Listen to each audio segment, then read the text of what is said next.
कौन सो गया था मम्मी? रवि। क्यों? कल का व्रत था तो खाना खा के आलस आ गई होगी। मम्मी व्रत के बारे में क्या विचार है आपकी, रखना चाहिए कि नहीं? देखिए, व्रत रखिए, हमने भी सोचा है व्रत रखिए तो आप अपने स्वास्थ्य के उससे रख सकते हैं कि हमारे अंदर कोई अपच है या हमारे अंदर कुछ इस तरह की खराबी है कि जिसमें हम उसको लेके, व्रत को लेके उसको सुधारें। वरना किसी आस्था के लिए ये व्रत रखना मेरे हिसाब से तो बेटा, क्योंकि मैं जितने व्रत रखती थी पीछे मैंने सालों पीछे।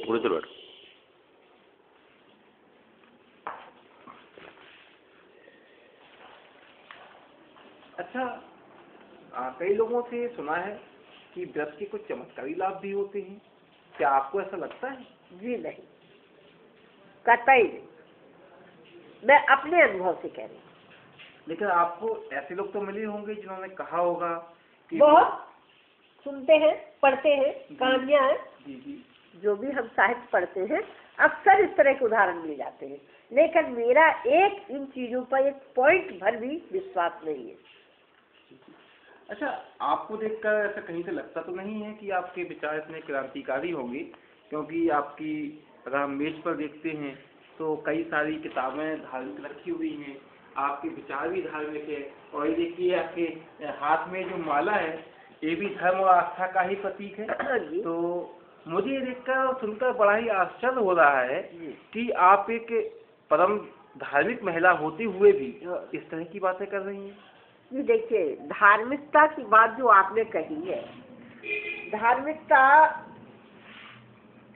है एक धारण करने की, लेकिन मैं आज भी खोज कर रही हूँ कि कहा है कि कोई भी है, जैसे मैं गायत्री मंत्र का करती हूँ उच्चारण, उसका माला भी लेती हूँ।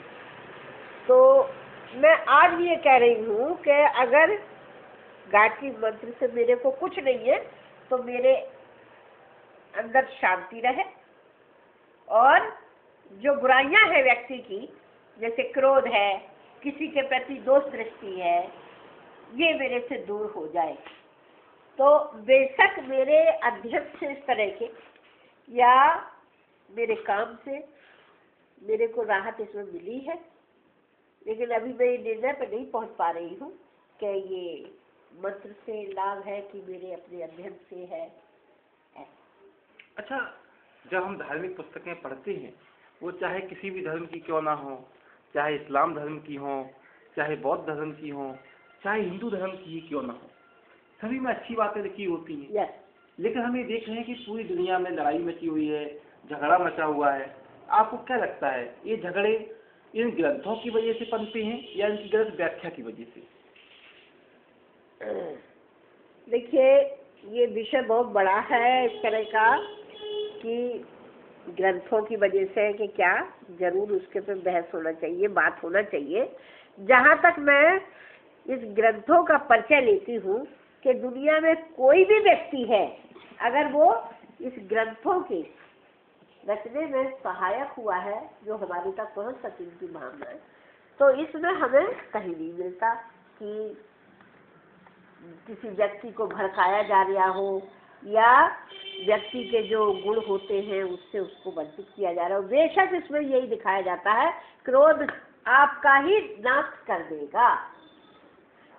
इस तरह से हमें इन ग्रंथों में जो मिलती है शिक्षा, मैं इसको पकड़। अच्छा, चलते चलते एक सवाल और, आप ये बताइए कि आपने तो कई सारे ग्रंथों का अध्ययन किया हुआ है और आप एक सजग महिला हैं जो समाज में घट रहा है, परिवेश में घट रहा है, उसकी जानकारी रखती हैं। आप ये बताइए, क्या ये पुराने ग्रंथों को नए सिरे से लिखा जाना आज आवश्यक हो गया है या ये ग्रंथ अपने आप में आज भी उसी तरीके से प्रासंगिक है जैसे पहले? कृपया बताइए। देखिए, ये उत्तर देने के लिए मेरे पास अभी ग्रंथों का इतना पूर्ण ज्ञान नहीं है कि मैं इसको आपके समक्ष रख सकूं, लेकिन फिर भी व्यक्ति का जो जीवन का सार है वो खुद भी एक ग्रंथ की तौर पर सामने आता है, जिससे वो शिक्षा लेता है कि अगर गलत काम हुआ है तो वो स्वयं ही पीड़ित होता है उससे। तो ये ग्रंथ से कहीं कम उसका अनुभव नहीं होता है। चलिए, आपने अपना समय निकाला और अपने जीवन के अनुभव से हमें कई सारी बातों से रूबरू करवाया, और साथ ही साथ आपने बहुत ही विवादी के साथ धार्मिक ग्रंथों पर अपनी राय को रखा। हम आपका धन्यवाद करते हैं।